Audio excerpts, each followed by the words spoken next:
ജൂതന്മാരോട് അല്ലാഹു പറഞ്ഞു ഫൈൻ ആമനു ബിമിസ്ലി മാ ആമൻതും ബിഹി ഫഖദ് ഇഹ്തദൗ.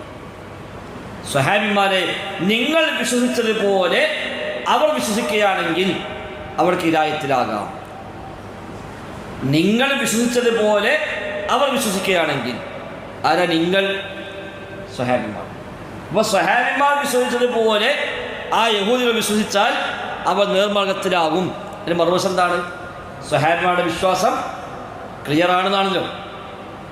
സ്വഹാബത്തിന്റെ വിശ്വാസം നേർമാർഗമാണ്, അത് ക്ലിയറാണ്, അത് സ്വീകരിച്ചവരൊക്കെ നേരായ മാർഗത്തിലെത്തും എന്നാണ് അർത്ഥം. അപ്പം ഈ ഹദീസുകളും ഈ ആയത്തുകളും വെച്ചുകൊണ്ട് അന്നത്തെ പണ്ഡിതന്മാർ തീരുമാനിച്ചു നമുക്ക് അത് തന്നെ നമ്മൾ ഐഡന്റിറ്റി ആക്കി എടുക്കാം. അപ്പം മാ അന അലൈഹി, ഞാൻ ഉൾക്കൊണ്ട മാർഗം സ്വീകരിക്കുന്നവർ, നബിയുടെ മാർഗം അതാണ് സുന്നത്ത്. അപ്പം സുന്നത്തിൻ്റെ ആളുകൾ അഹ്ലുസുന്ന, സുന്നത്തിൻ്റെ ആളുകൾ.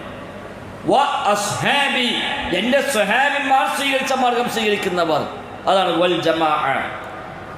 ജമാഅത്ത് എന്നാൽ സ്വഹാബിമാർ. അപ്പം നബിയുടെ ചര്യയുടെയും സ്വഹാബത്തിൻ്റെ ചര്യയുടെയും ആളുകൾ എന്നൊരു ഐഡന്റിറ്റി എടുത്തപ്പോൾ സിയാക്കൾ പറഞ്ഞു അത് ഞങ്ങൾ കിട്ടില്ല, അഹ്ലു സുന്ന ഞങ്ങൾ എടുത്തോളാം, പക്ഷേ വൽ ജമാഅത്ത് ഞങ്ങളില്ല. അപ്പം എന്ത് മനസ്സിലായി? ഓരോ കൂട്ട് പിഴച്ചകൾ. ഈ പേര് ഷിയാക്കൾ അംഗീകരിക്കാൻ തയ്യാറായില്ല, ഇന്നും അംഗീകരിക്കില്ല. ഇന്നും ഷിയാക്കൾ ഓരോ അവർ ഷിയ പരിചയപ്പെടുത്തും, നമ്മളെപ്പറ്റി ഒരു പറയും ഒരു അഹ്ലുസുന്ന, നമ്മൾ അഹ്ലുസുന്ന ജമാഅ, ഒരു അഹ്ലുസുന്ന ജമാഅ അല്ല എന്നൊരു പറഞ്ഞു. അപ്പം അതിന് വേഗം മനസ്സിലായി കിട്ടി ഒരു ശരിയുടെ പക്ഷത്തല്ല. ഖവാരിജും അങ്ങനെ തന്നെയാണ്.